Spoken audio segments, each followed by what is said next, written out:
but also whatever cooks. But if you give us too much shit, we'll just get pissed off and quit. So don't do it. It's time for Marvel Comics Spotlight Show, telling you everything that we know. It's time for Marvel Comics Spotlight Show. Let's go. Hello, everybody, and welcome back to the Weird Science Marvel Comics Podcast, episode 87. That's like Sidney Crosby, right, Gray? You know him. That is a legacy number, 587, and I am being joined as a surprise by Gray at the beginning of the show. What up, Gray?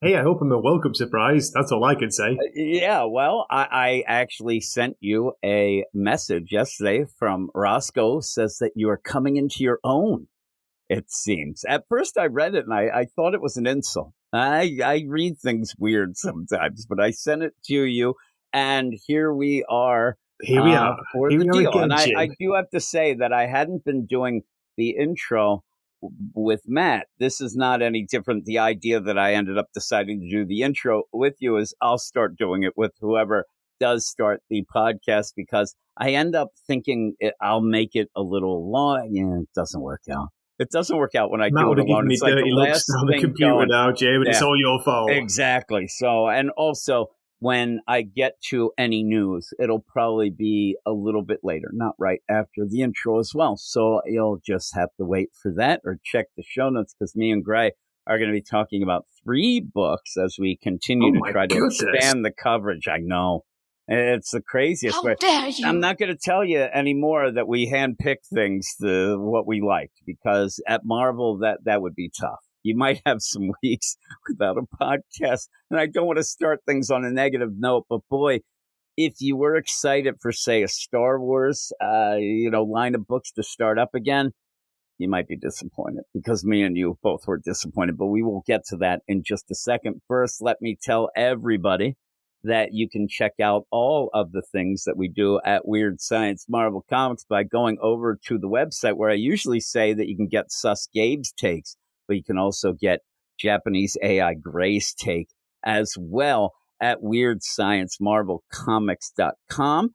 Gray is doing reviews over there, and you are doing all new Venom, you said, this week. Is that the one you're doing? I've actually written one up already, and it's a short one, but it's I think it's quite honest. I'll say that for sure. Yeah, well, and we're going to be talking about that as well. But if you want his other take, not that it'll be that different, but I do like, actually, when we first started the podcast, I did like that we would review the books, then we would talk about them with an expanded coverage. When you talk, I like that extra bit of goodness. But people Yes, me have too. actually seen, and some people have commented that they really like your reviews, Grace. So there you go. No It way. just made me jealous and made me want to start doing the reviews, until once again I realized I'm too lazy for that. But also you can go to our YouTube channel, Weird Science Comics, where we have a bunch of things. Me and Gray have an absolute DC show, not quite Marvel, but something there. And then I do live streams with a preview show, a book of the week, and then also a Sunday morning comic talk, as well as sneaking in maybe some reviews or stuff like that. But I put the podcast up there as well. But we're going to start our talk here, and we're going to start a book that I have not liked at all. Gray's here to try to convince me that it's good. He told me that I'll be surprised by his take. And here we go, because it's Amazing Spider-Man number 3. It is written by Joe Kelly, art by Pepe Larraz, colors by Marty Garcia, and letters by VC's Joe Caramagna. Now, the big, quote-unquote, big cliffhanger of last issue was Itsy Bitsy. And I finally found somebody who liked Itsy Bitsy. I saw something Did on you? like League of Comic Geeks. It's like, oh man, it's so great. Itsy Bitsy's back. I'm like, really? Who is this? Joe Kelly? Itsy Bitsy. Itsy Bitsy is a character that Joe Kelly created in his Spider-Man Deadpool book. And it is the spliced DNA of Spider-Man and Deadpool, making it feel, or even spelled out, that it kind of is Spider-Man's daughter, kind of. Well, that was her introduction, wasn't it, at the end of last issue? What was it? She's like, hey, how's it going, Daddy or Daddy-O? Yeah, and then this issue, it gets a little creepy. Uh-oh. I think it's supposed to be, but I don't know. It's a little Does bit it get creepy. sus? Yeah, it does. So you end up How where dare you? you have it start, though, because Peter is high as hell. He's still high. And here's the thing that I just want to, ask people and ask you. The first issue, you have Rhino go a little nuts. Not nuts like this, it seemed, but we didn't really know. He was just attacking things downtown. It wasn't really played out long enough to see, like, oh my God, he thinks this is going on. It just looked like he was like robbing an arm. He was on a rhino rampage, wasn't he, Jim? Yeah, he was on a rampage. Peter stops. He has a heart attack. Peter ends up having to give CPR, and then he's taken to Ravencroft, which they have to then spell out. It's not as a patient, but that's where we'll take him to help him out. Very odd. But when you ended up where it ends up being Hobgoblin, and Itsy Bitsy was talking from the shadows, and they're talking about Rhino, and they're like, oh man, Rhino ended up taking the drug. I hope that Ravencroft does not find out. Let's check the blood work. Let's see what's going on. And they also said, oh, he's from this neighborhood, like they could track him through the drug. And then said, oh, that's crazy. Maybe we should hire him later. I thought he was making more money. It was a weird play just to how they spelled it out. In the meantime, it felt like this drug wasn't really anything they were. It was weird. It felt like this drug wasn't a big thing in the way that it'd be exposed or whatever. They were even saying the people at Ravencroft won't be able to figure it out. But then it seems like to get at Peter, Itsy Bitsy gives him an ultimate dose of it. And then we reveal in this one why, but I'm still like, what is this drug? How, Jim? How and when? What did she do? And, well, she seemed to go in the end of the first issue and inject it in them. But then they have this, soda that does it. But if you drink it gets convoluted. What is this drug? And the idea of them almost saying it wasn't something they wanted people to know about, yet when you do it a little more, you have these crazy I don't know if these are I think it's linked effects. to his dodgy best mate from school, Brian Naring, and his mushrooms, Jim, his mushroom collection. You got to watch out. The drug itself seems like it just gets you high as hell, and yet Makes you start hallucinate tripping. like crazy. But yeah. is that a side effect of taking too much, or is that the drug? Because again, they seem to think with Rhino, like, oh my God, hopefully nobody will find out. But if you're doing a drug that makes people trip balls like this, people are going to find out because you're doing something that's so over the top and out there that it'll get there. Or is that a side effect? As I said, Rhino, they didn't even realize, oh, why did he come in? And he wasn't a test subject, was he? He was supposedly just by random chance, by happenstance, by drinking too much cola. Yeah. Well, and even then, though, they said when Rhino first went, like, oh, he took the drug. He's from here.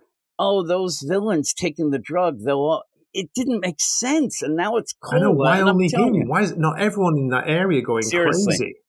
Can you imagine, just off the top of my head, the idea of Rhino, how much of that cola he'd have to drink? He's a big dude.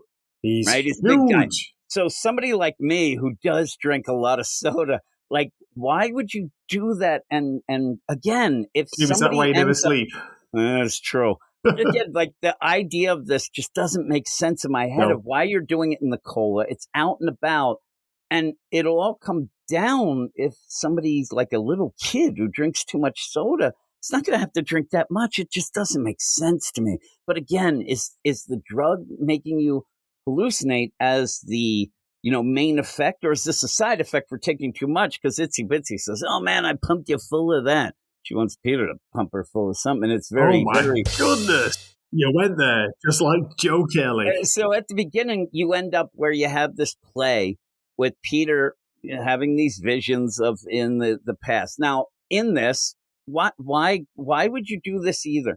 You end up where he has Uncle Ben's old coat on. I thought it was my brother's old heavy metal denim jacket. It does. That's the problem is too. Look at this coat with the anarchy symbol. Is that something that Peter, I hope it was that he added those. And that would be the thing is, why did you grab his army coat? No, yeah, his uncle was wearing the anarchy symbol of the army. I'm telling you, there's Uncle Ben back in the day. He's got Goodness the anarchy gracious. symbol in 1984, so it must have been that he put these on. But that would be the problem.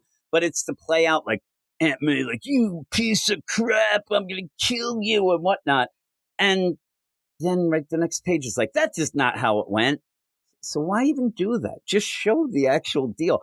We had it before that he was showing these flashbacks. Well, he's flashing back, of and them then he's finding- getting mixed up, isn't it, with the actual real memory and the drug. So but suddenly last 1 minute issue, he didn't. They were, remember when they were finding the hustlers and the dirty magazines, and they were kind of within the scene. So it's just a weird play. Like, again, nobody thought that this was real. And then you go to the next page, and then the narration, that didn't really happen. But I did get the coat, and that's where Peter's fighting Itsy Bitsy and losing his mind, while Rhino's in the back with Shay, all these. How many things hands going has she on. got, arms, Jim? She's got at least 4 red katanas and 2 pistols. Oh, yeah, she's going at him. And you also have a bunch of dead bodies, all this stuff, and she is basically acting like Deadpool. She's half Deadpool, half Spider-Man. Spider-Man's quips, and when Joe Kelly writes Spider-Man, he's almost half Deadpool anyway. So you end up with Is this. it just me, or does Rhino look like the Kingpin? Come on. He does. He's just there in that deal. He's missing his help. helmet. That's all going on. Peter's trying to defend Shay and also, Rhino, because of all the things that have been going on. So all that going on, it's like, I don't know. I know you said you liked it. When it starts out like this, it's already like, I just have a problem with the overall story. I'm not real connected with. I wasn't sure at first. The first, like, maybe half of the book, but it won me over later on, and hopefully I'll be able to convince you why. Yeah, because again, now you have Peter still tripping. He's seeing these flashback images of him and this Brian Nearing that nobody will ever remember that name. And Itsy Bitsy wants to kill. Again, this is the thing where Itsy Bitsy is now trying to kill Rhino, even though they said that nothing showed up in Rhino's blood before. And I don't think that they were going to show that or find it. But she's there. This just points to everything. This makes Peter now look into it more. And it's a weird play. This is my whole play of this is that Hobgoblin and Itsy Bitsy are just morons. They're doing what they think is a secretive thing, and they keep doing things to put attention to them. But she's going to end up, and she's talking about, going through the eye sockets again. She's supposed to be creepy. And then the guards come in and start blasting. They ask, hey, is Itsy Bitsy, one of ours? No, she's not a patient. And then Itsy Bitsy ends up knocking Peter out and taking him away. And when he wakes up on the bridge, classic for Peter, says, I could have killed you a couple times. I should have. I don't know. I want to be. Did you know she was this powerful? Because I don't know the character, so I don't know about it. But how overpowered is she? She could have killed him. She knocked him out with one punch. It looked like she could carry him out of there onto a bridge, and then just throws him off. Because she's like, I could end up killing you, and I'd get in good with my boss. She only throws him off because he doesn't kiss back. Yeah, and then she starts licking him, and then she kind of argues with herself, and I guess that's the Deadpool part that's kissing him. She's feeling feelings, baby. Again, she is kind of, it's a clone type thing, but it's still weird. I don't know. It's a bit creepy. I don't know. When she pulls off her mask, Jim, I started feeling things for myself. Yeah, I except started getting excited. Eyes. I'm like, look at her on those pouty lips. Look at her. Oh my goodness. And then she's licking them and like, no. Maybe he's pepping her eyes. He's drawn her pretty seductively. If you cover up those extra eyes at the top of her head. Yeah, really. It might be okay. She looks like Legolas. And then she throws Spider-Man off the bridge and says, oh Jesus, she's an elf. Yeah, she is. And then where's Gimli? And then he just goes into the drink and she swings away. Then we go back, and I made the call, and I'm still going with this. This old Ricardo Villanueva is going to start knocking boots with Aunt May. No, I'm guaranteeing it, because he keeps popping up now. He was, I think, the one guy. Hey, Ricardo. Hey, Rick. Hey, Ricardo. Hey. And they're like bringing stuff in, and again, they go, oh, did you invite clients to this? I'm like, what the hell is this guy talking about? What does that mean, even? It seems like somebody, like they think Peter's a homeless person. I know I'll get canceled for saying that. But you're all right there. You get excited. You're choking on your coffee. So I end up where Peter comes in soaking wet, and he walks in, doesn't say anything. And this guy's like, who's this bum? And he's like, oh, man. And he's, again, tripping out. He's like, hey, Aunt May, can I crash here tonight? Are these people real? This is why would he say that? He must have been dosed so high. Like, it he would is, have but kicked the person. is it kicking him more now? Because it's way worse now. And even then, Peter, we've seen his narration.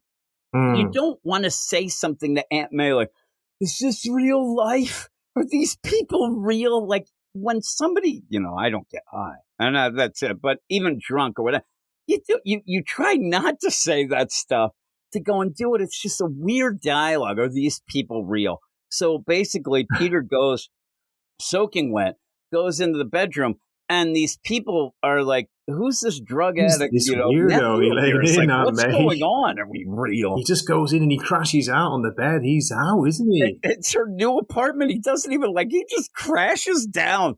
Probably soaking wet in that bed, wetting the bed again. Stinking of the river water, Jim. Ugh. And so then we go back to, the flashbacks. Now, this is where I think there was a bad play at the beginning, because I think this is legit now. But you've already shown before that he was, doing weird things in his mind. It wasn't quite that, because at this point, you end up Uncle Ben saying, hey, if you don't like it here, you can leave. But is that real? Because it's a genuine memory that changed, whatever. Again, this seems genuine. Yeah, the drugs. Yeah. Again, I think this is fully real, and this is what happened at the point because Peter was rebelling. But again, I don't know why you had to add that other shit at the beginning for him just to say then that didn't really happen. But it was the coke. I just thought it was. He didn't grab me by the throat and say, "I'm going to kill you." Yeah, what he was trying to do is trying to get you all. Oh my God, what is Aunt May doing? Nobody thought it was real anyway. But at this point, he's like, I don't need to respect you, and you guys are jerks, just like kids do. And he goes off with his friends, who, again, these friends are kind of jerks, and it's the guy with the mushrooms. It's the guys from Gromit's, Jim, isn't it? Yeah, that's what it seems Where's like. The skateboard? They're just going, they're skating, doing their crazy stuff. But Peter then, when he wakes up, he goes off to talk to Norman. In the meantime, he goes out the window but doesn't close it. Aunt May definitely didn't see him come out, and there's stupid leaves all over in the bedroom. Does she have a screen? So you end up where there's Norman. He's checking things out, says, I super dosed you with the Ravencroft antipsychotics. It's not working. You're going to have to tough it out. And he's like, man, tough it out. Everything in this book seems to just be for a trope or a cliche in my mind. He says, tough it out. Can't keep my mind together. And then Norman's like, well, I know everything about that.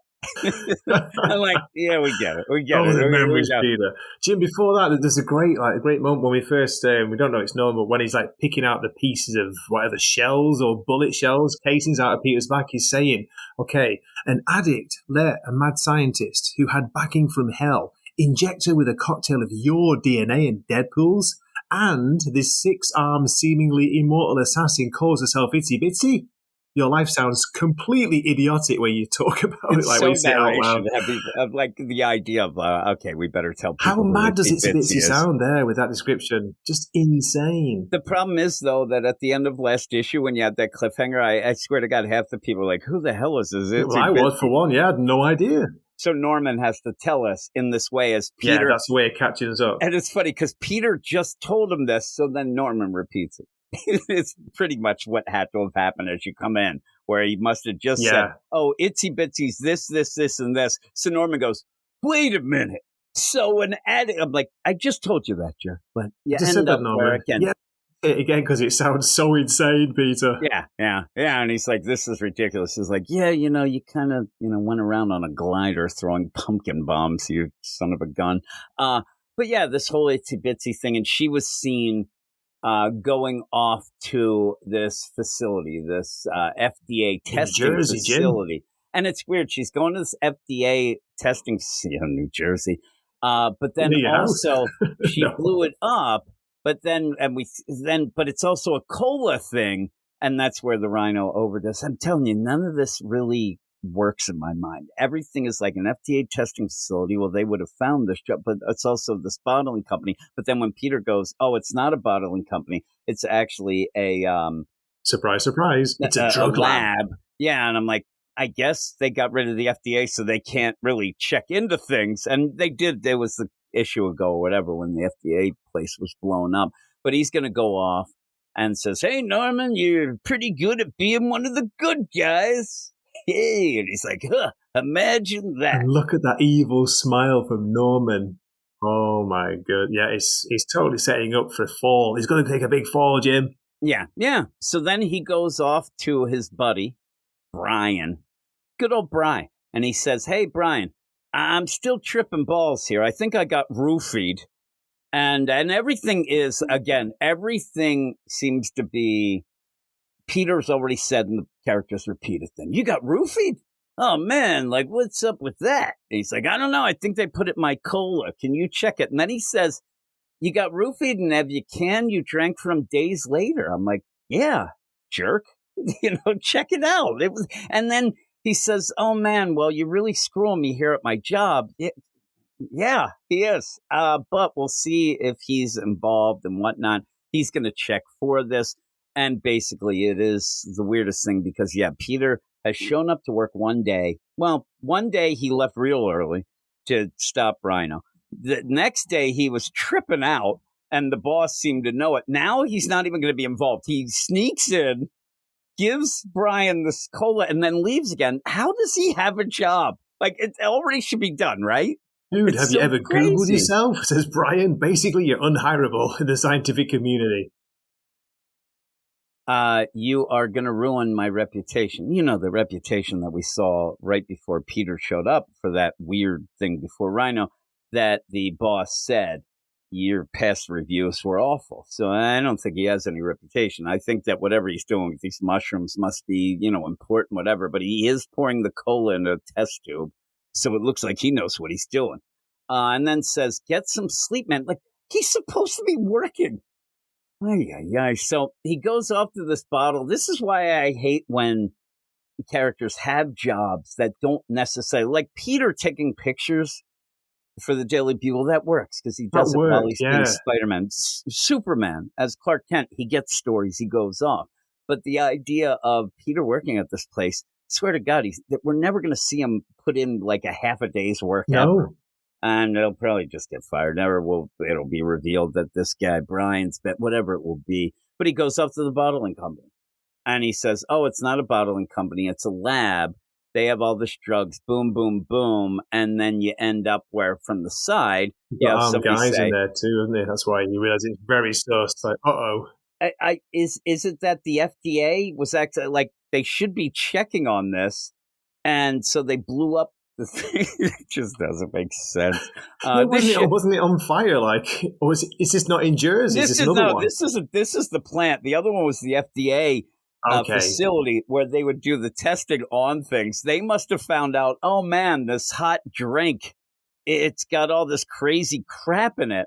In the meantime, why don't you just set it up that it's like an underground thing? Man, we're passing it out at clubs and things, and nobody knows exactly what it is. It's a new thing. Oh, we're beta testing it, something like that. But instead, they just got this whole facility going. FDA gets blown up, and they're just shipping out drugs.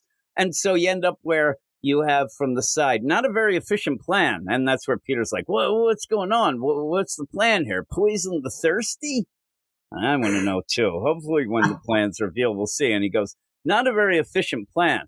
Why not just drug the water supply like the government does with fluoride?" And now we get that thing. That's a thing in the U.S. People complaining or arguing about. I know. I've heard about that for a long time. Yeah, they say the same thing in the UK. Look at Joe Kelly dropping a little conspiracy theory. Him. He's going the conspiracy theory, and it gets kind of political. But whatever. I mean, seriously, though, in the UK, you need it. Those teeth are terrible. I can tell, just like Itsy Bitsy, I'm half Deadpool, half English, I think. Come on, Jim. The English part is winning out. We won the war, but we lost our teeth in the process. It's true. And your ability to cook. He was rationing for like 200 years after the war. What can I say? Yeah, really. No ingredients. That is true. It's like every day in Scotland. He said Scotland looks like a rock, some sheep's innards, and dirt. There you go. I love when you're actually eating something. Yeah, they're pretty good. I love when you eat a food that it's also encased in the intestine of that. Like, they're really using this stuff. Waste not, want not, Jim. Yeah, I just guess. like Japan. Yeah, really. So you end up where Peter's like, "Oh my God, who said that?" It's Hobgoblin. But again, I think that there's things that aren't playing out well in this. If we show Itsy Bitsy at the point, right?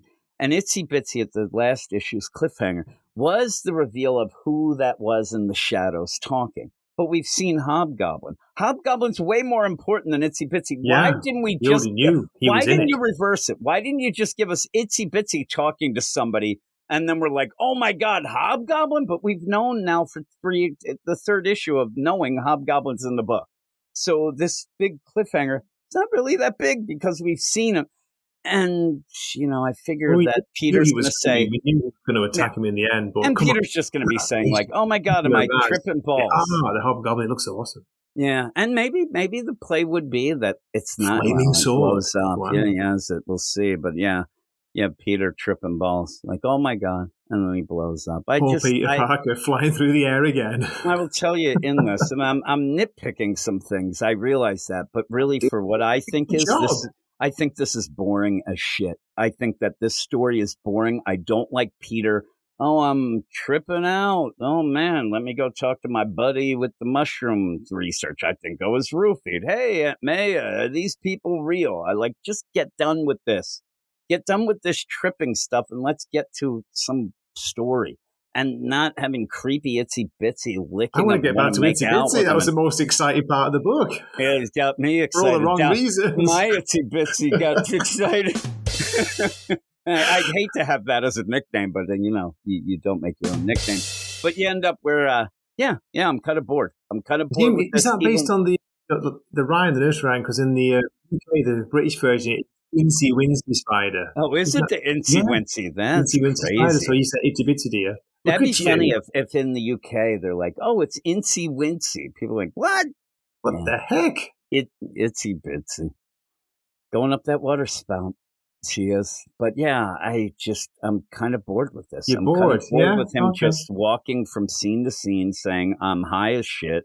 Oh my, is this real? Oh no, I see this background with me and my buddies. And even then, at the one point, Joe Kelly, we get the big reveal. Get this, Peter's parents died, or at least he thought they did at that point. Everybody knows that. So it just didn't play out for me. What would you give it? As I say, I enjoyed it from the second half of the book. After a weird opening, some of the lines are dodgy, of course. Joe Kelly can't get out of his own way with his, hey, look at me, kids. I've got a great sense of humor. Yeah. For me, the Popularized art, it gives it an extra point. So I'm like, I was around a 6.65, but I'm going to go 7. There you go, 7 out of 10. Oh my goodness gracious! How dare you? I'm a 6. I'll give you there's some action. I do like some of the art. I was confused when I was reading it when Itsy Bitsy knocked out Peter and then they were on the bottom. I'm like, what happened there? And then I went, okay, she knocked him out, but she kind of got away from everybody. They were firing guns. Maybe show that it felt like he's like, yeah, that wouldn't really work. So let's just have her on the bridge. And then also mention, as she says, Shay and Rhino, they're fine. I didn't kill them. So you got that as well. She's got unresolved issues, Jim, just like me and you.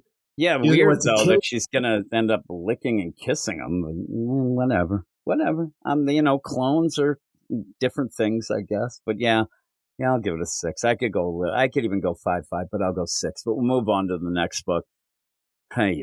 This is the one that I was hoping would be good, but I'm not a big fan of Alex Segura. He has done some Star Wars novels, I was told. When I was told that, I asked which ones so I could avoid them. I don't really like Alex Segura much at all. I haven't read a ton of his stuff, but the last thing I read, that Question All Along the Watchtower at DC, was one of the worst books I've ever read. And I'm not even joking. Jimi Hendrix? It was so bad. I wish it was. I wish it was, because at the end, it would have been more exciting. What the hell it was about. But when they announced that he was going to be taking over and leading the new line of Star Wars books, I kind of shrugged and grimaced, and I don't know. And reading this first issue, I think that was warranted, because this is not very good. It's a first issue, and at least the first issue should get you a bit excited, right? You should read it and think, oh man, this is going to be cool. And really, in a first issue, of a Star Wars coming after the Return of the Jedi. The last books were between Empire and Return of the Jedi. Yeah. So then you end up having some other stuff and whatever. But at this point, you end up the Battle of Jakku, all this is gone, and they're going to now set this up. I think you might want to take one issue just to have, hey, man, it's cool to be at this point in the Star Wars universe. Oh, man, Luke is so cool. Man, look, Han, he's awesome. Princess Leia.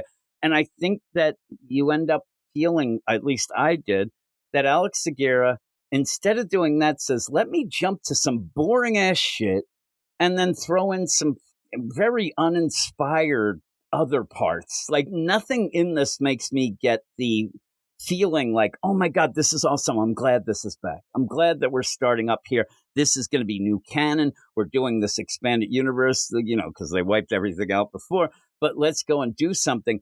And instead, it's just like, this really feels boring. This first issue should feel like something that should feel like a movie, like that big. And it doesn't even feel like it would be a TV show. It's so lame.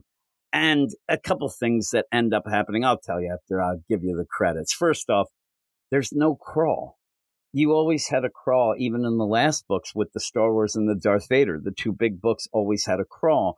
And you could have set up some things in a crawl that mention that Princess Leia is going out and about and trying to get allies. They need money. The whole Republic is pretty much in a shambles. And what's going on with the Imperial deal? And instead, you just don't have it. You just have a credits page with nothing. And that is actually very odd to me, and very odd the way that they had set up the books from the last bit. To do this is weird, but it's Alex Segura writing, Phil Noto on art, VC's Clayton Coles on letters. The art is good for the most part. There's some wonky little things, but I think the art's okay. Some people might get a little cartoony, but I do like it. It's not amazing, but it's a solid work, isn't it? Solid work. Yeah, and again, it doesn't have to be 100% set in stone. But again, you're doing the OG trilogy. You end up right after it. You should start with a planet and then pan. Have, at least show that in like a spread page where you have something big to start with, where you end up having a planet pan to a spaceship. And you instead are in deep space. You're still in space, but you have the X-Wings. And they're just on the edge of the Fenrir sector, and they're just yapping. Like it's subverted just our expectations, Jim. Old Alex Segura, he started off with the ships, and then he panned to the planet. Yeah, then he panned to the planet. I'm like, boy, you could have done it better. And then even the talk with it, you're going to mention a bunch of people that nobody knows. There's Luke, obviously, but at one point, he's talking to R2, and they end up where. They're talking about going and stopping pirates. There's pirates. There's, pretty much unrest. It's Jim Light. Yeah, really. And everybody wants, you don't have somebody being the big bads anymore, ruling the galaxy. There's going to be a bunch of people that jump in and try to steal crap and whatever. It's like a whole galaxy rioting. So you end up where the X-Wings, the squadrons are out, and they're trying to put an end to this. So they're there and they're talking and like, hey, let's hope these other squads have us covered. And like, all right, whatever, what's going on?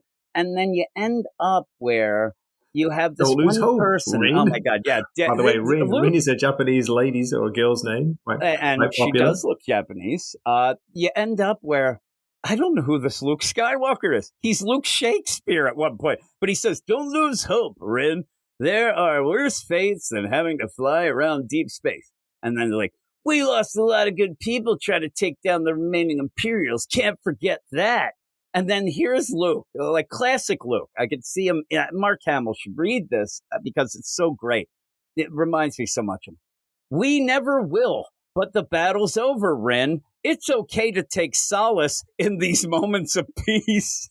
Who is Luke's that? Going all zen on us, Jim. God. I said it's Luke Shakespeare. And then he ends up where, again, these aren't moments of peace because you're actually trying to take down a bunch of pirates that are trying to just take advantage of all this. We should have kept reading. The Empire is dead. The Emperor defeated. This is my favorite part. Now it's up to us to help the galaxy find a better tomorrow. Yeah, who is this? It's Superman, isn't it, suddenly? Where did Superman come from? And this is like, 10 That minutes nonsense. or whatever since the end of Return of the Jedi. Yeah, he comes back a little more solemn. Find a bear tomorrow. All this whole time, this is a kid who was whining about freaking going to Tashi Station like a I know, year I've been and a waiting half to pick ago. up his or- womp rats, for goodness sake. Well, yeah, exactly. Well, what is he taking, like night classes and getting some? So they end up where at this point they kind of are chasing. They're chasing down pirates. They start fighting, and then lo and behold, it doesn't even show. There's the ships are too small that they turn the corner of the planet. They don't show the Star Destroyer come out of hyperspace. All of a Suddenly, sudden, it's hiding there. behind a meteor, it's a giant Yeah, Star what was that Destroyer. hiding? It was hiding behind nothing. And so they're like, oh my God, that came out of nowhere. No, have it come out of hyperspace. And it's there like, oh my God, Republic intelligence didn't say anything about Rin. Everyone, they're like An sitting Imperial there. Star Destroyer doing out here. What? Yeah, exactly. That's So you not got a Jim. moment. This is actually Jim, not Rin, saying, "What the hell is going on?" Yeah, that's it. And, That's you and even me. then, then Luke has to say, everybody, defense formation. That is immediate. Also, they're already in defense formation. You end up where immediately you're going to defense formation if you see a Star Destroyer. And then they're just like, what the hell's going on? These ships, they're firing. And then they say like, oh my God, they're picking us off. This is all in like 3 pages. Nothing has time to breathe. Nothing has time to You've develop. got this huge Star in Destroyer, this. Jim, and you've got these little pirate ships, and the pirate ships are like taking out the X-Wings better than the Star Destroyer, I don't aren't think they? the Star Destroyer ever fires at anything. It opens up its bay doors. They're going to go in, but they're just, going there. Everything has a weird play to it. And then what you have then is, oh my God, I can't shake them. You end up having the Sandrin. Oh my God, Sandrin's in trouble. Somebody go and Sandrin, he's cover back Sandrin. up, Jim. Remember Sandrin? Yeah, No. Sandrin. I'm like, it's not Porkins. He's already Where's dead. Porkins? Yeah, no, Oh, I all miss of a you, sudden- Porkins. Yeah, all of a sudden, then Sandrin dies. We are only a couple of pages in, and like I said, nothing had time to breathe. This issue feels like it's like issue 6. It feels like we should know Sandrin. And if Sandrin was in anything else before, whatever, I don't know, and I wouldn't know the name. And all of a sudden, Sandrin's dead. I'm like, we hardly knew ye. Like, why am I supposed to be Jim. upset? The name was mentioned once before this moment, so they've only said the name twice. How are we supposed to care or know? You don't. And again, you talk to Rin. At least I know Rin's kind of sassy, but Yeah. Sandrin? They're like, oh my God, Sandrin. It was his Sandrin. 2 He days to hardly knew retirement. ye. Yeah, so he blows up. How's it go? Ay, ay, ay. I mean, even if you would have set up, I don't even know if Sandrin's a guy or a gal. I don't. I'm getting mixed up with Rin now. I guess they're with Rin because says going to try to shake them. I guess that Sandrin there, it's a girl. But if you had a play where, they're best friends, they went to the academy, whatever it would be. But you have nothing. You have no connection. So it blows up. Oh, my. And then you I'm have... waiting for Luke's Shakespearean eulogy for Sandrin. What I'm waiting for. In that, you end up where Luke says, everybody retreat. They're there. I mean, it's a Star Destroyer, for crying out loud. And Luke and Rin bail to go chase this other pirate who shot down. I don't even know how they'd even be able to identify that was one. But that's who, well, I'm going to get him for Sandrin. And Luke's like, okay. And then Luke yells, hey, everybody, pull back. That's an order. But remember, folks, back away with guns blasting. Thanks a lot. Like, yeah, those. That's a good idea, isn't it? As we're getting out of here, Off you the might want to rear guns fire we your have. guns, your rear guns. I want them to yell like, asshole. I've been complaining about this for a while. These stupid X-Wings only have guns that fire forward. There's no turrets that are on the wing, for crying out loud. Yeah, but Jim, they look so cool. The best is, though, they were being decimated, it seemed. Sandrin, R.I.P. And then all of a sudden Luke just says, retreat. There's no way they're getting away. And Luke and Rin just bail. So I think everybody else is dead. So they go Rin's and not happy, chase Jim. this She's down. saying, I'm going to make sure I get the scum who killed Sandrin on the And way then out. Luke's like, no, I'm surprised he didn't say, well, don't you know that's the way to the dark side? Because Surprised then he when didn't say who? they land on this planet, this this pirate ship crashes, right? So this guy, we're going to see emo pirate in a minute. And then you end up where they land and you end up having Luke. I like also where it's, says the scum and says, which means we need to learn more about them fast. So they also say they have to get this guy and they don't want to kill him because he's going to be some information. So he's afraid Ren's going to go off and kill him. And then he says, might not have another chance to find out. That one's going down. Cover me, please. Now he's real polite. Right behind you. Yeah. And that actually was Ren. The only way you can tell is by the helmet. But she says, cover me, please. So they go down. And then Luke gets out of his ship. And then again, if you are writing Star Wars and you're writing Star Wars in a book that happens right after Return of the Jedi, please don't make me think that you think people aren't going to see a jungle kind of planet and not think of Dagobah. And immediately he goes down. He's like, I was at a planet once like this before. I'm like, oh, God, Luke, like, really? And he's like, a difference, a life and a darkness that almost killed me. And we have to see the Darth Vader, even though that doesn't even look like he's in a tree there, but you have that play. I just like everything is so hokey. And it's almost like repeating line from Empire, isn't it? Where he does look like it was like something about this place. That's what he's talking about. Yeah, again, you have to make it so that we would know that if he goes into a planet that's like a jungle and it's a swampy, we're gonna say, oh my God, that's just like Dagobah. But you don't have to have Luke, reminisce. Oh my God, this reminds me of a time when a planet. When I'm like, yeah, we get it. We Yoda, get it. You're running around with Yoda like a backpack. And so you go down there and you have Ren has already found emo pirate. Look at this guy. This guy's pretty cool. But yeah, Ren takes her helmet off. She's cute, right? Luke comes in and says, hey, I love the idea, says, hey, Ren, what is it? I think they knew there was a person in the ship, right? Because she goes, Luke, it's not it's a what? It's not a what, it's a who.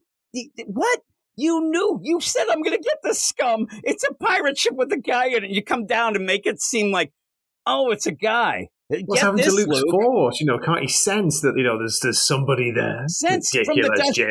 Again, if Luke's like, what do you mean? Like, what, do you think this is a robot ship or something? You came down and said you were going to get the scum. And we were already talking about interrogating him. Ay. And yeah, there's the pirate. He's badass. I thought he was a vampire at one point. Maybe he is. Yeah, I didn't really, you didn't have very, very many vampires in the movies, but you did have a really cool, sexy vampire in the Buck Rogers TV show back in the day. It ended up trying to bed down Wilma, Aaron Gray. It's one of my favorite episodes for many a reason. Oh my goodness, I think I know the one you're talking about. I remember it for the same reason. Yeah. We should have gotten the crawl. We didn't. And then we go to Princess Leia. I said when I read for the previous show with the solicits that everything with Princess Leia, it's going to end up, it has to be political. It has to be the idea of her trying to build up the New Republic, all this stuff. That's not very interesting to me. And it might be for some people, and hopefully it does get interesting. But this is kind of what I feared. You end up where she goes to Chandrila and ends up saying, hey, we want to make a truce. Yeah, we want to make a truce with you. There's this leader here. Everything is in upheaval. There's Guess who she meets there, Jim? Control. Well, what's her name? What is it? Mon Mothma, who's been popular recently in the older Andor series on Disney Plus. Kesrin Almovar. They even mention too in that when they end up seeing the Star Pedro Destroyer, Almovar, they say, get back and tell Akbar. See, you have Mon Mothma and Akbar. They're mentioning Mon Mothma's here and saying, oh, we'll see how this goes. Well, let's see. And this Kesrin Almovar basically says, and she's right, why would we team up with you? There's no reason. There was problems with this system, having problems during the whole, Imperial deal in the Battle of Jakar. But she says, you just want us because you need us. You're not coming from a position of power. It's weakness. Leia's kind of like, well, I'm good. And she's like, bull crap. I don't care. She turns around and just calls her a bully, Jim, doesn't she? The efforts of a desperate bully. There are, an interesting play would be more of this woman saying, this Kezran saying, listen, we had a pretty sweet with the Imperial rule. They left us alone. We got a lot of stuff. The shelves are empty now. Everybody's bitching at me because we don't know what's going on. And now all these pirates, like, this is bullcrap. You ruined the galaxy. There has to be tons of people who would think that. When you end up overthrowing something like a galaxy deal, there's going to be a lot of planets that are like, you ruined my life. You completely ruined everything. She doesn't go that far. She's like, we're going to get in this system and kind of do our own thing. Reminds me of Life of Brian, Jim, back in the day. It's like, hey, what have the Romans ever done for us? Well, built the roads, the temple, the like baths, everything, the baths, everything. So I think that would have been a better play. It is, but she's missing like, the Imperials. I wish she actually just says we're going to do our own thing, and then completely says you are now outlawed. Get the hell out. But when they're doing this, even like Leia being the princess and knowing all that stuff. Maybe first off, maybe she should tell people when they say, hey, prince, maybe she should back off on the Princess Leia. Because, again, she's a princess of a planet that got blown up, R.I.P. And also that makes you feel like you're a little hoity-toity. Maybe she should just go, no, don't call me princess, call me just Leia, right? But she doesn't do that. And what Leia should say is, when this lady says, oh, we're doing this, that, and that, Leia should be coming and asking for help. She shouldn't say like, okay, well, we're going to be in control. We need you here. Sign here on the dotted line. She probably should come in and say, listen, we ended up doing the dirty work. We need some help. Can you help us out? And then eventually that will lead you to be something bigger down the line. She's not really going at this in any sort of diplomatic way. She shows up and says, yeah, you're joining us, right? Because we're good. And Leia's like, nope, we're not. You're a bully. And Leia threatens her, but says it's a lesson, and then walks out. That's a complete and utter failure. They even get kicked out of the system later. I'm like, yeah, that didn't work out, right? But again, it's the thing about the diplomacy and the things with that sort of thing. It's going to be a lot of people standing around talking. It's so boring, Jim. I'm sorry to say it. Like you say, maybe boring. People do like this kind of thing if it's done well. If it's done like court intrigue and political intrigue, but I'm just bored. Yeah, it's boring. And hopefully it gets a little, it looks like there's going to be people at war again. Like you can't get past it. But you then go off, and I didn't expect to see my man Valance, one of my favorite characters from the last bunch of runs, The Bounty Hunter, and he was in the Ethan Sykes. He was in Bounty those, Hunter book. Yeah, and I do like him. It is funny that me and Matt bailed at the Dark Droids, and the at that droids point, thing was ridiculous. at that point, Valance still had his pretty face that he got back from Darth Vader. So obviously, we knew that would reset. I see it has. He is there, kind of, getting into fights with these ex-stormtrooper type deal. I don't know if they got some of the helmets and put them on and things like that. It's cool. You have a speeder bike helmet. You have the regular, bunch of different helmets, and then somebody who looks like one of the the AT-AT commander kind of play. I think that maybe they just grab those to put on, or they could be, again, you're going to have a bunch of ex-stormtroopers and things like that wanting to have a job. Their life's ruined as well. They don't get a paycheck now, but in the meantime, Valance ends up getting kicked out of a bar, and then they start firing on him, and Han shows up. And Han I don't like the white jacket. It just looks weird. He's got the reverse deal. What I think is what happened is he said that Lando was wearing his clothes and he didn't want to wear them after Lando. He burned them, and now he's going opposite day. He's jealous of Lando, Jim. Black shirt, white, and it just doesn't go well with the brown pants. I don't want to be a fashionista here, but it's not very good. So you end up where these guys start firing on him.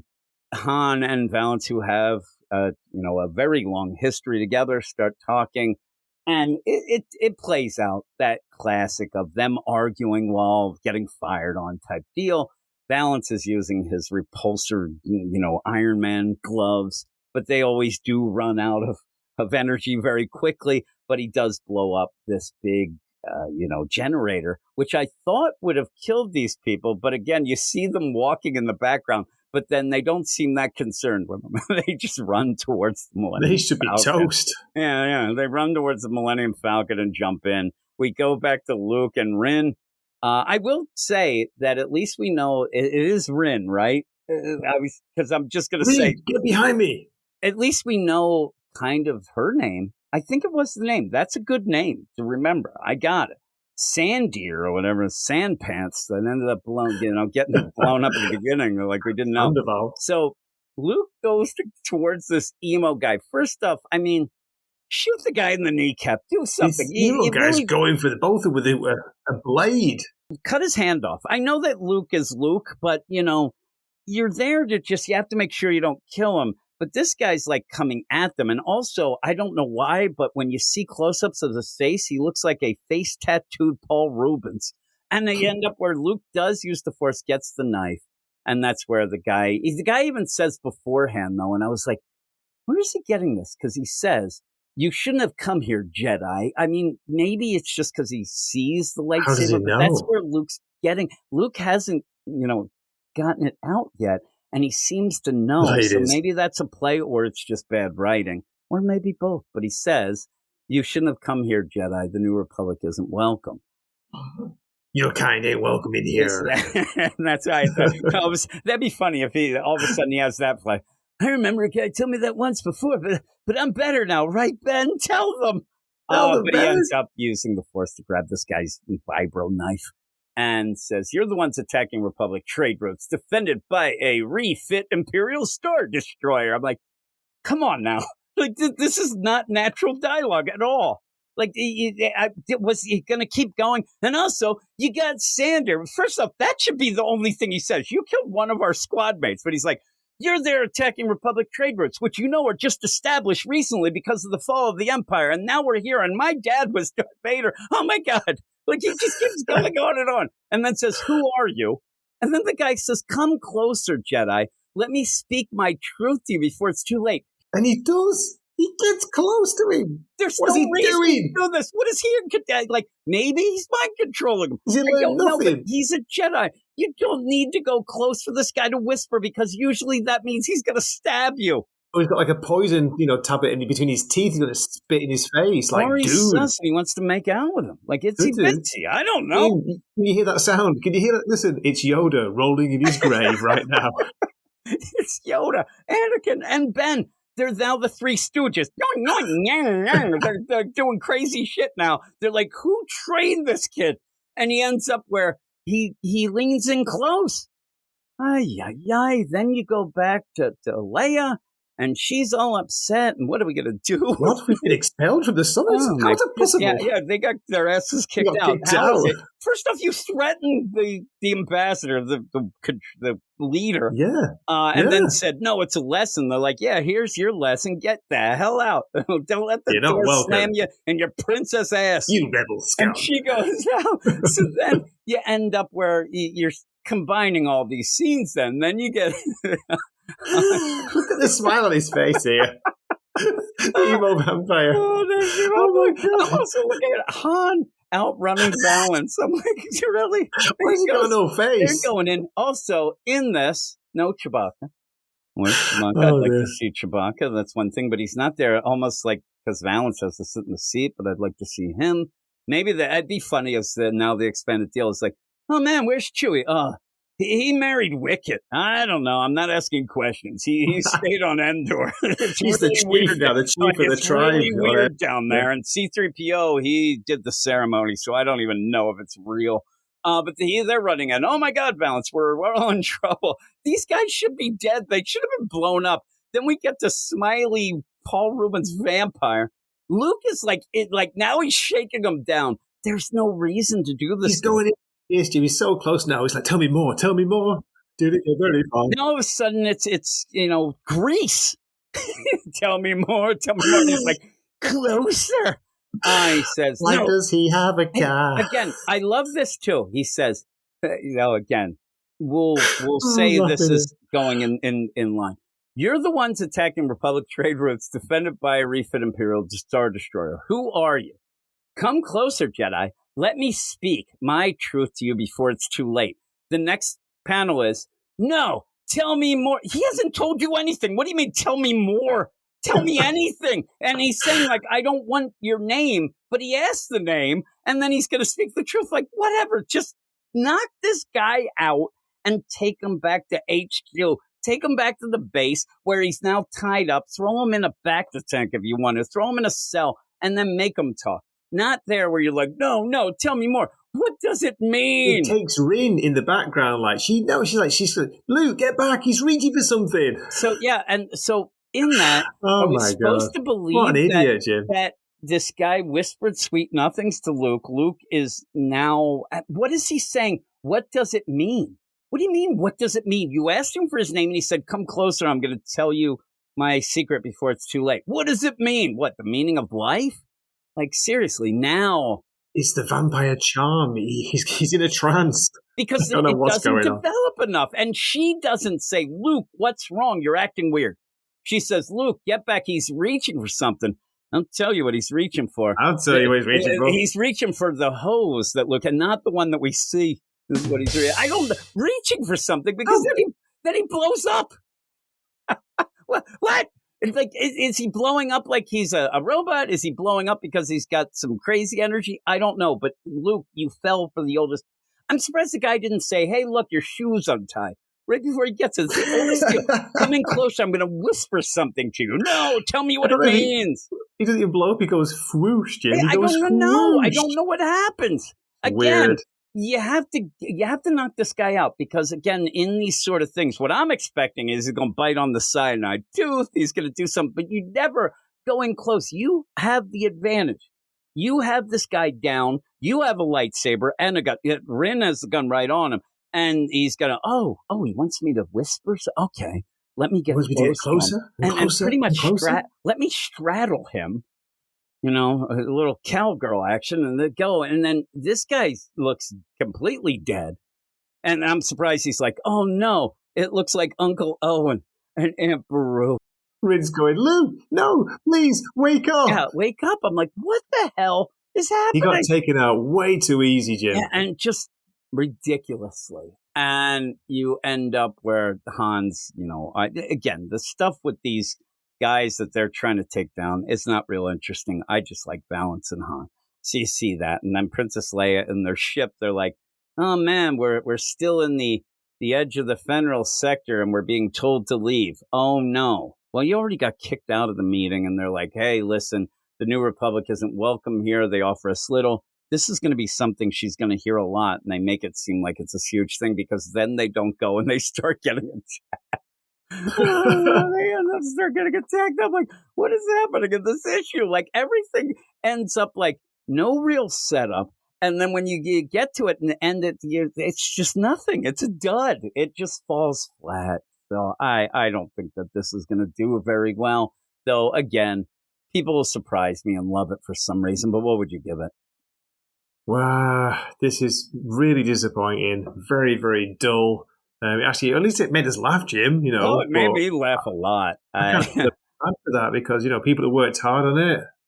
I don't know. You're right about Alex Segura. I was ready to give him a chance and see how it goes, but nothing has made me want to read the next issue. So I'm a flat 5 out of 10. Yeah. Are they working hard or hardly working?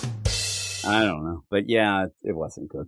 I'm going to give it a 5 out of 10 as well. And I did. Is it a Sammy? It's not quite a Sammy. It's just a sorry. A 5 out of 10. Not great. I was disappointed. We'll go to the next book. We'll get through this really quick. It is All New Venom. All New Venom 6. Me and you caught up, or at least I caught up, and you joined me for the big reveal of Mary Jane, Venom. And then this issue is, we're going to show you how that happened. Again, mainly because you couldn't play along in the first 5 issues. That's what got me the most upset about it. If you have to have an origin to show how it happened after the reveal, that means that it never was set up.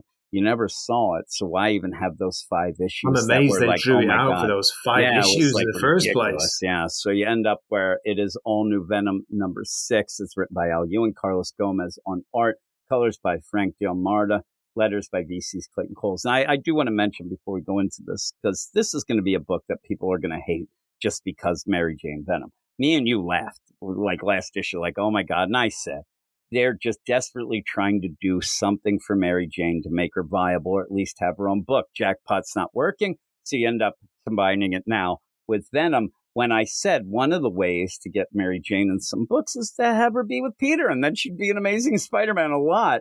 But since she can't be because she's with Paul, who everybody loves, they have to keep doing these gimmicks, and that's what it feels like. But I think when people go to review it, they're probably not even going to read it, and they're just going to pish-posh it. Oh, this is... And you'll just get the same thing over and over again. Oh, Mary Jane shouldn't be Venom. Oh, Mary Jane Venom's ridiculous. We're going to review it and go through it, and it is ridiculous, but there's more to it and more to hate in this book than just that, because I think this is not a good concept. And it really shows the idea that, say Mary Jane and Peter are back together. You know what that means less of? Paul. And Paul is so bad.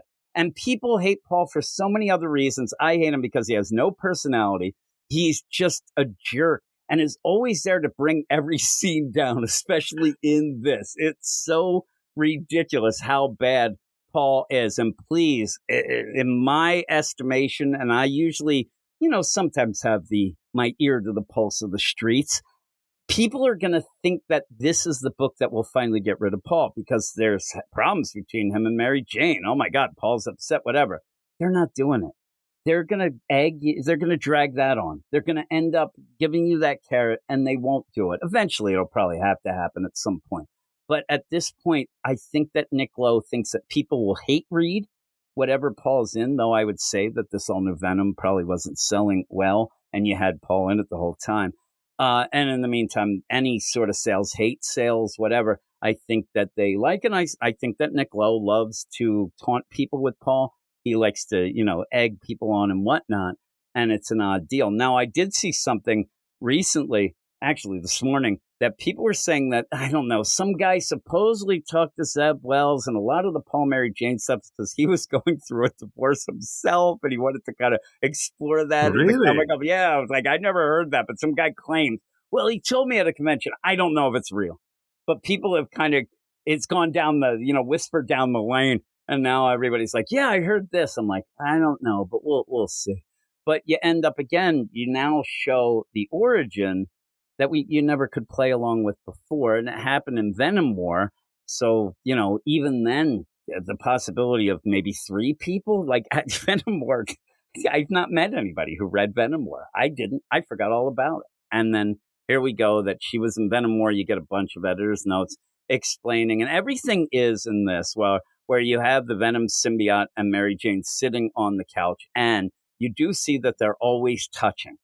Either it's like the yawning at the movie and putting your arm around Mary Jane, or there's little tendrils, whatever. But they do explain they always have to be in contact or they die. All right. And every time that you get a scene where Mary Jane says, well, remember, I was doing this during Venom War, you'll cut out of the scene for Paul to cry or bitch. Like bitch and moan or cry about, I remember that was the worst. And then you go back in. He's such a crybaby. He's so annoying all the way throughout this issue. He is so annoying. And I think maybe that they're writing them that were, if people think that, if Al Ewing and Nick Lowe think that we're going to side with Paul about anything, even if Paul's 10,000% right, nobody's siding with Paul. They're going to. Do you think Al Ewing's trying to make him sympathetic in this because he just comes across as even more annoying than before? And I think Al Ewing is trying to make him sympathetic for us to say, "Oh, yeah, that is a shame. Mary Jane doing this or whatever." Nobody likes Paul. There's no sympathy for Paul. What you think, in my mind, as I'm reading, I'm like, then freaking leave. If you don't like it, get the hell out. Even when you start playing around with the crazy spin the wheel jackpot nonsense, because Paul invented that. Also, he put a limiter on it. That's his thing. And you just keep throwing shade at that. Again, nobody likes it. So the idea of Mary Jane's throwing shade at it in this, which actually made me laugh. And Jim, throughout this issue, you notice the way she's kind of reacting. At times, it's like, she doesn't even give a crap about him, I don't think. She's like, yeah, whatever, I think at one point, she even pretty much says to, I don't give a crap about Paul, but that's what I'm saying. I keep thinking, yeah, maybe they'll break up in this, but I don't think it'll happen. I think Nick Lowe won't let it. He's editor, and it's his self-insert. He is Paul. Yeah, that's what they claim. In the Spider-Man comics. Yeah, so he's not going to let it happen. It's not going to be one of those things, and if it does, Paul should legit. I mean, he's a genocidal maniac. This guy. He ends up making Who, crazy Nick Lowe? gauntlet deal. Yeah, no, allegedly, no, Paul. Allegedly And did. remember, he ended up being, part of that whole plan with his dad. All this stuff, a whole world gets destroyed.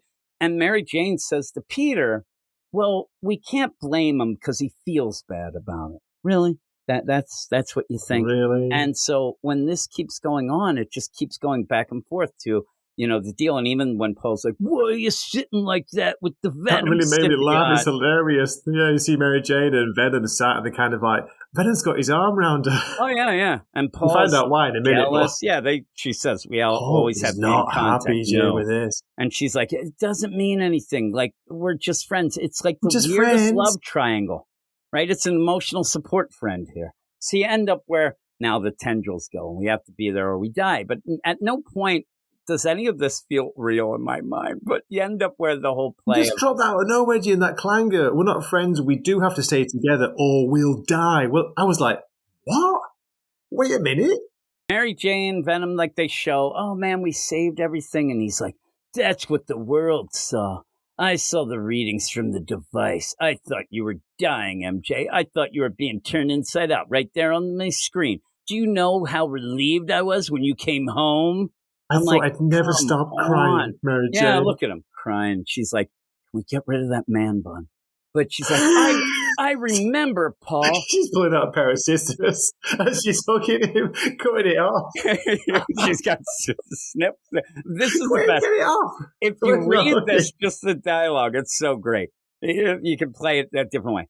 "Do you know how relieved I was when you came home, MJ?" She goes, "I remember, Paul. You told me all about it." You wouldn't Over stop. and You over wouldn't again. stop it. And then, even then, she says, "Easy, Tiger." They start hugging.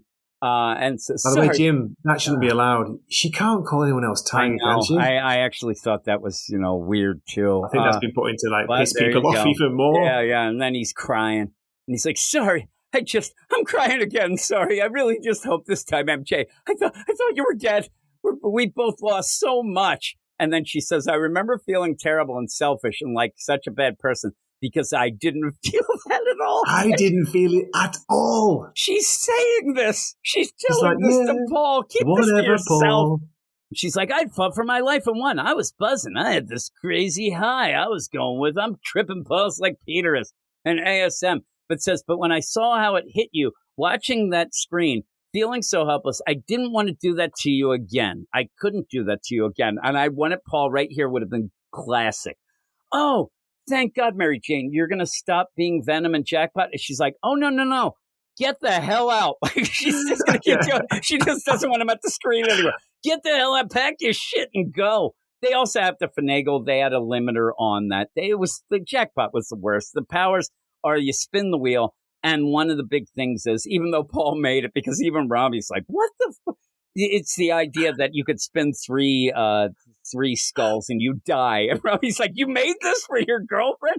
And I put a limiter on it, but Venom When you took the think about limiter that, off. how insane is that, Jim? Because he did build it, so he built everything that that makes it The up. worst part of it, though, is that you had that, and then that at least had some tension to it, and was immediately stopped because you end up having a limiter. The other problem I've gone on and on about how Jackpot was ruined immediately was that if she spins, the whole play is almost like Dial H, more obscure, but at DC. But Yeah. you spin the wheel, and whatever the combination comes up, you end up having powers. So you end up where if you're fighting a fire demon, it's a random deal. It's supposed to be like a slot machine. Boom, boom, boom. Oh no, I have oil powers. I can't do anything again. Yeah, oh no, I've turned into wood.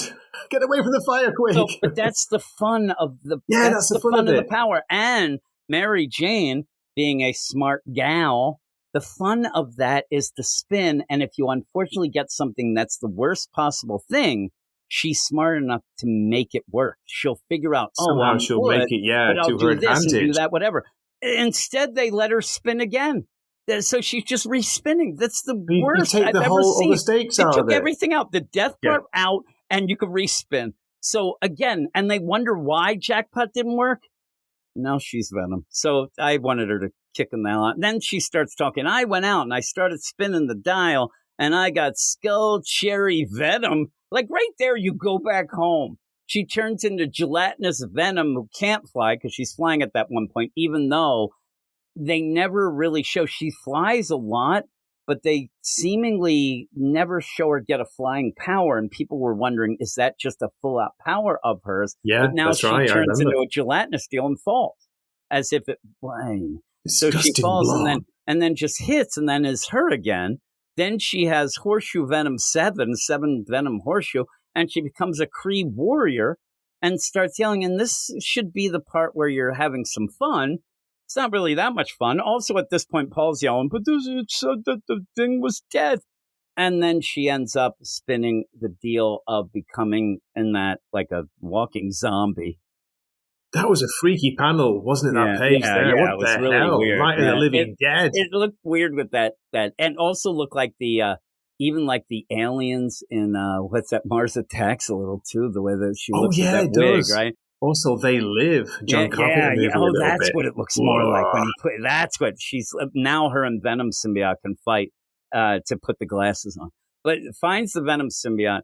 And as she spins again for some reason, I don't know why you keep saying, I guess you want to get out of it, but she spins again. And because the limiter's not there, she gets the skulls and the Venom symbiote. And this is the push. You get it? The Venom symbiote. He's a hero now. He thought, what do you tell him, Venom? You tell him what you did. I said, I'll do what Spider-Man does. I'm like, I don't like this. It seems so goofy. And then Mary Jane came home and conked out on the couch. They start yelling, I love where you get the Venom symbiote say, so that's the famous Paul. He should have said, that's the famous Paul. I don't like him either. Get rid of that man bun. But he comes in and, when are you going to introduce us? And this was to play out. Again, this is retroactively showing you that Mary Jane had the Venom. That's why she's Venom. And she couldn't tell Paul. So that's why it was a secret. But again, we then couldn't even play along. And then she gets hammer hands. And then Paul ends up saying, I don't know what's going on because it says that it's broken, but it's not. What's happening? And it's the Venom symbiote. Then you have the idea of Dylan. And that was the big thing because she said the symbiote wanted to know if Dylan was okay. And then we end up getting him and we kind of adopt him or take care of him and make Paul look like an asshole at first. Like he's like, I don't know about By the this. way, he comes in so snarky, doesn't he? Dale. Yeah, he's like, I don't know. It seems weird, right? And he's like, I know Flash is your old college buddy, but are we the right people for this? For after everything, and again, after everything is just you, Paul. You're a jerk. And she's like, I know, I couldn't sleep knowing that. Even this is Paul.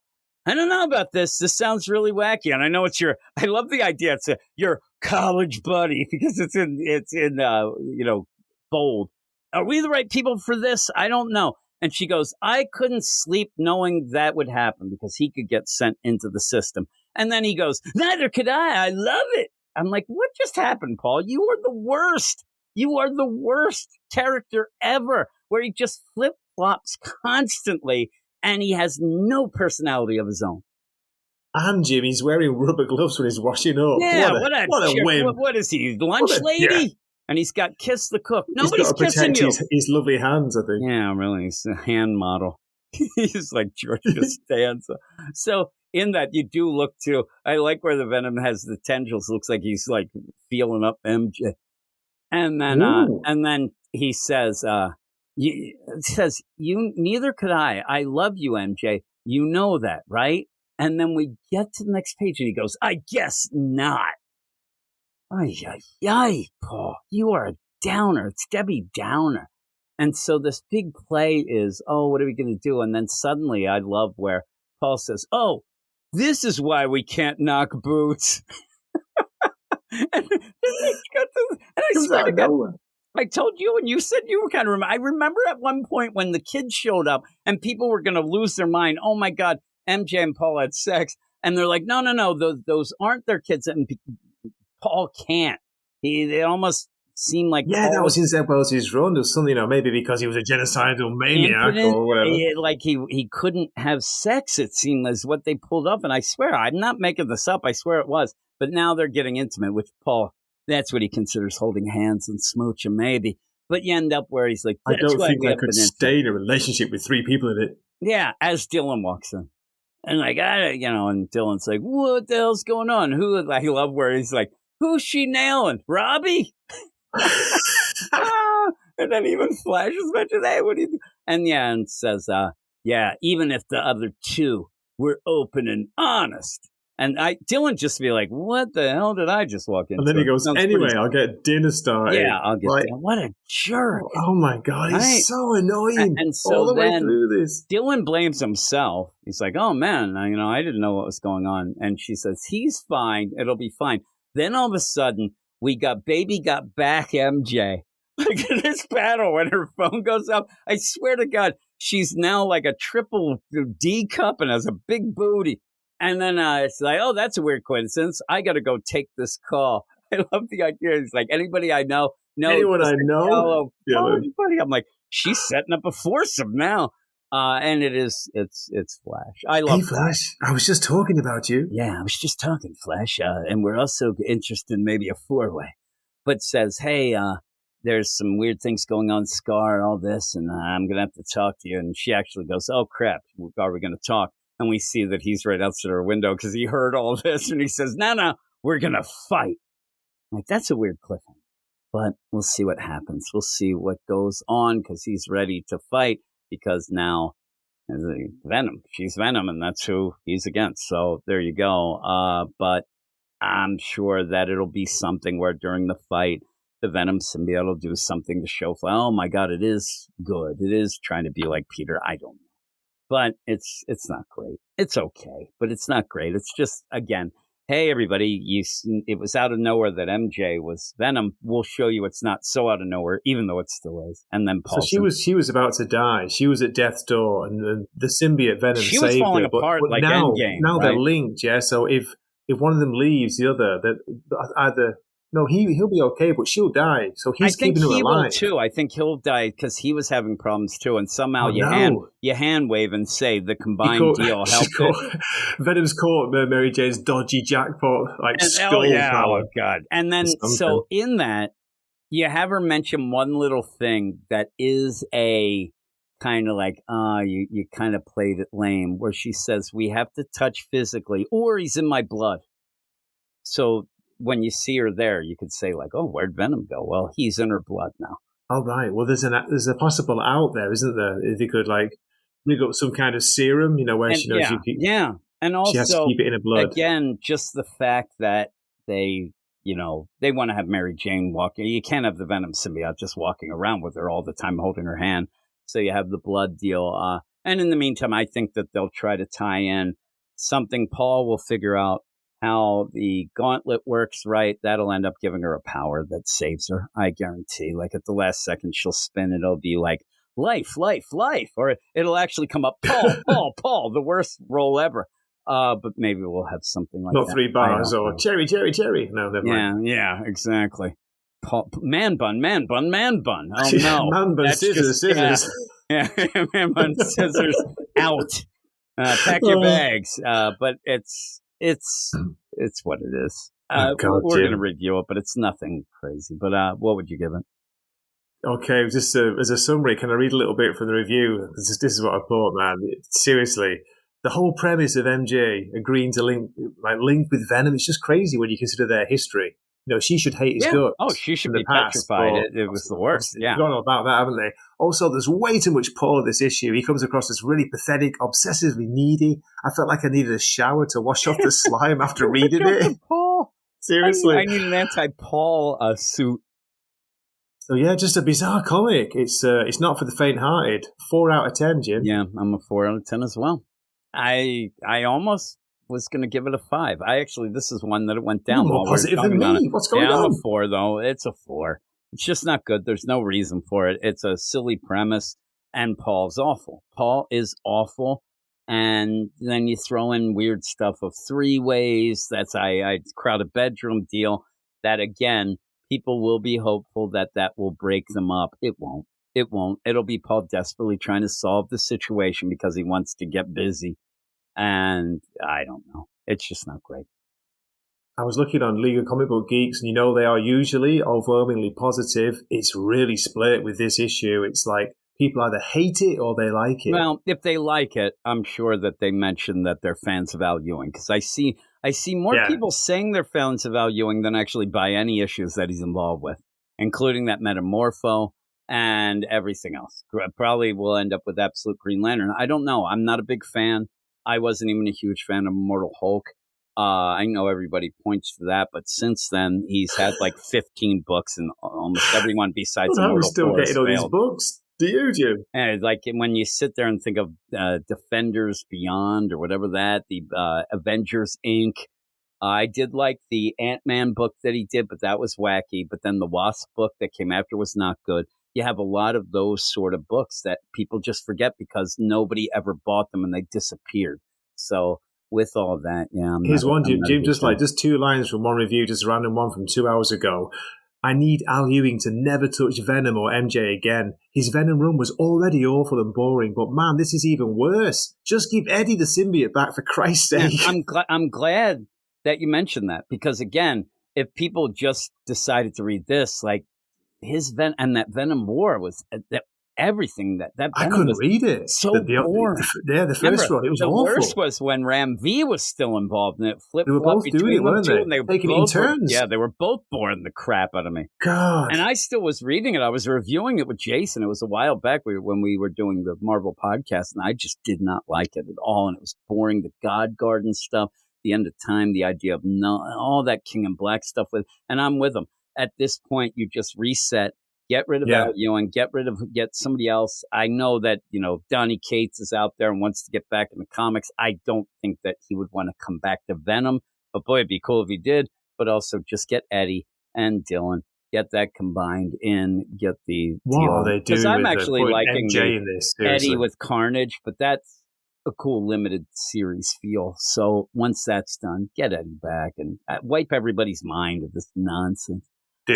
Yeah, so that is it for me and you for the podcast. I'm going to go off probably to some news, and then hopefully I can get Dr. Matt involved, because he is on a business trip doing the business stuff. So we'll see if me and him can do something, maybe that Fantastic Four fanfare, something along those lines. I hope so, because I always enjoy your reviews with Matt. No, and I'm going to ask him what he thought of the Star Wars, but I think he already read it and just said it was boring. So yeah, and I actually no surprises there before, because me and him had the Star Wars Comics podcast, and he was like, I don't even want to do it. So nobody's looking forward to it. So it's a shame. That should have been an easy one to at least get one issue that you're like, oh man, that's cool.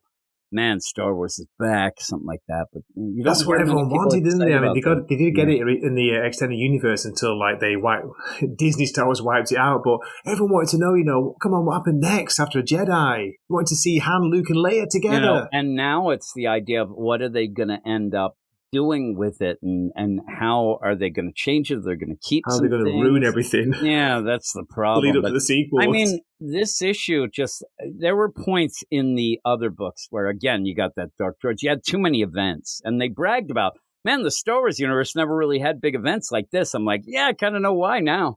But in the meantime, you ended up where it felt like, this little span between Empire Strikes Back and Return of the Jedi turned into way too long. Like it was dragging. That was a problem, yeah. And so when you have this, I mean, what you're heading towards is way, way in the future, the prequel deals. So you can have some fun, though, and start setting up the Jedi Academy, start setting up all these things with Luke, have Leia and Han do their thing, whatever. But in the meantime, like, it just seems like it was just boring. It seemed like just a random issue out of a random run that was just like I said, issue 6 of issue 50, issue 22, whatever. It didn't feel like a start, a number one. And I don't know, that not having a crawl really killed me. But where was the magic, Jim? Where were the wow moments? There was no, industrial light and magic going on. There was none of that. So with that, there's still the hyperspace stories over at Dark Horse. We read those. Maybe we'll continue with this. Maybe I'll end up getting Matt, and the three of us can do it. That'd be crazy. We could all crap on it. But that'd be cool. Matt's usually more positive than me, so maybe if he's not as down, I don't know. I'll ask him when we get with him. But with that, though, I will bid you adieu. But before we go, tell everybody where they can find you, Greg. Okay, I'm on YouTube under Wakizashi's Tea House, and I'm also on WordPress. I'm doing reviews now, occasional reviews for Weird Science Marvel Comics, and hopefully Weird Science DC Comics too, when I find time, Jim. Because, hey, time, eh? That's all I need. If you actually do reviews that you care about and try to put due diligence into, they kind of take a bit of time. They do take some time, surprisingly. I don't know. Yeah, we don't use AI, even though I am a Japanese AI, folks. You are all weirdos. Weird science is the revolution. Weird science is the revolution.